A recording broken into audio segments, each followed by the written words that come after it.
Members, by your vote, you have elected the Honorable Chris Sprowls as Speaker Designate. Whatever modest virtues I've acquired as a husband, as a father, as a legislator, and as a man, I have acquired through the influence of so many of you.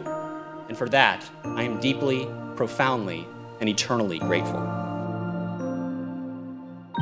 I think I was so overwhelmed, I'm not sure the pressure hit yet.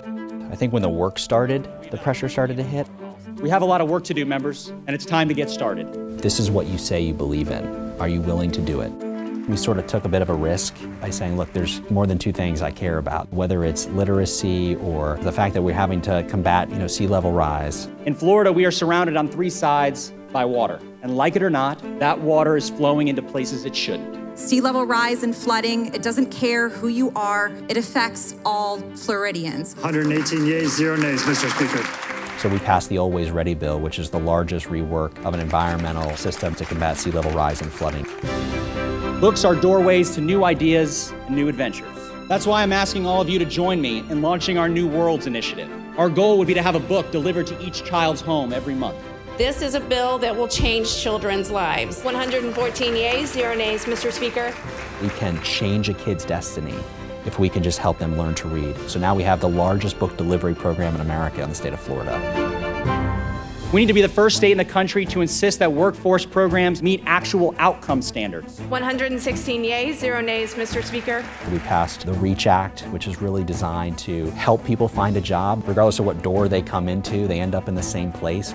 Florida is taking bold steps to protect our institutions from countries that would do us harm. And then there were issues that nobody was talking about. People who had inappropriate relationships at our research institutions with China. 117 yeas, 0 nays, Mr. Speaker.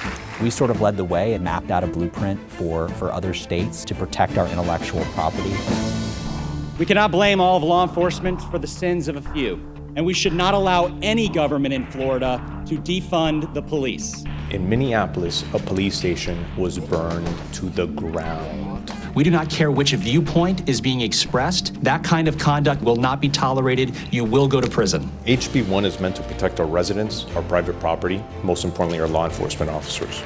I think that you'll be hard-pressed to find another state in America that has gone as far as we have to value police officers. We want them here in Florida. We want them to be in our communities, and we want to lift them up. 115 yeas, 0 nays, Mr. Speaker. Largest tax cut for our first responders and teachers passed off this House floor. Congratulations. In Florida, we don't cancel cops. Not today and not ever. We have the cancel culture and its roving band of Twitter Robespierres looking for a person to ruin their livelihood because they said something that didn't comply with the movement's narrow orthodoxy.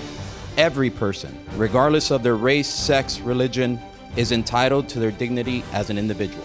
We have a choice to empower parents in Florida, or we have a choice to empower school districts. I'm asking for you to side with the side of parents. These individuals on Twitter or in the White House press room think that they get to decide what they show our children and when they get to show it. Parents are deciding what's good and what's not good for their individual child. And look, that's worked, whether it's on parental rights or on school choice. It is about making sure that every child has the greatest chance that they can have in life. Last year, we passed the most aggressive, the largest expansion of school choice in the history of the United States of America.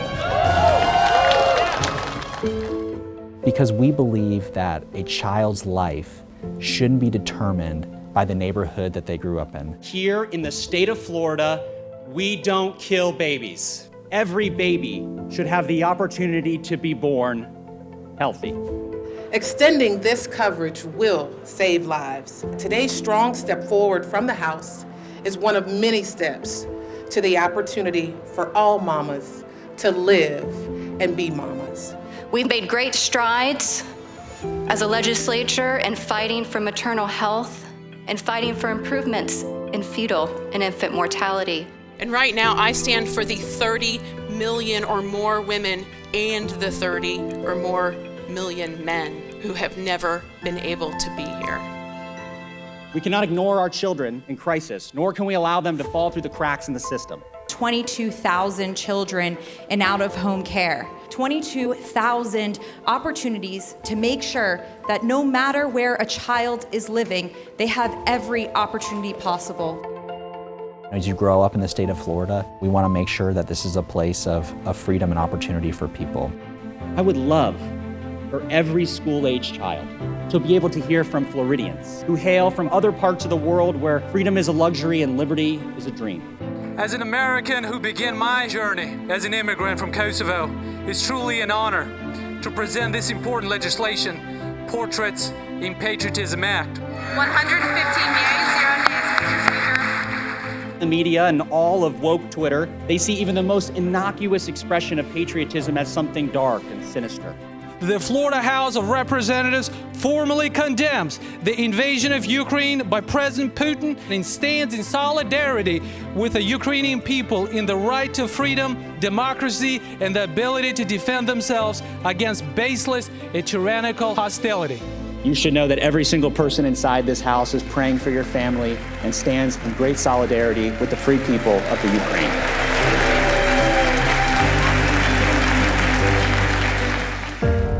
There's no doubt a connection between the crisis in boys and the well-documented problem of fatherlessness. This is a monumental piece of legislation that will send shockwaves throughout our state for generations to come. We were on the steps of the Capitol, and in the back of my mind, I was thinking this is sort of the last thing from this designation speech to opening day that I hadn't accomplished, that we hadn't gotten done. I have the honor of serving as Speaker of the Florida House, but the best title that I've ever had is being a dad. And the men and women behind me also have great power. They are going to exercise it when we go back into that Capitol and pass this bill to begin to light the torch to tackle the fatherlessness crisis in this state and in this country. 117 yeas, 0 nays, Mr. Speaker. We probably had the most successful term that we've seen in the history of the Florida legislature, and I mean that. The sheer volume of things that passed is one thing, but the massive nature of all of them. It was us looking 30 years ahead instead of 3 days ahead or an election cycle ahead. You have this team of warriors who are prepared at any moment to defend the principles of the House and the mission of the House. This is our team. This is our team. And everybody plays a vital role. Not everybody's a chair of a committee or is on the leadership team, but every member is going to matter on whether or not we're successful. What message do you have for Shannon as you approach the end of your term?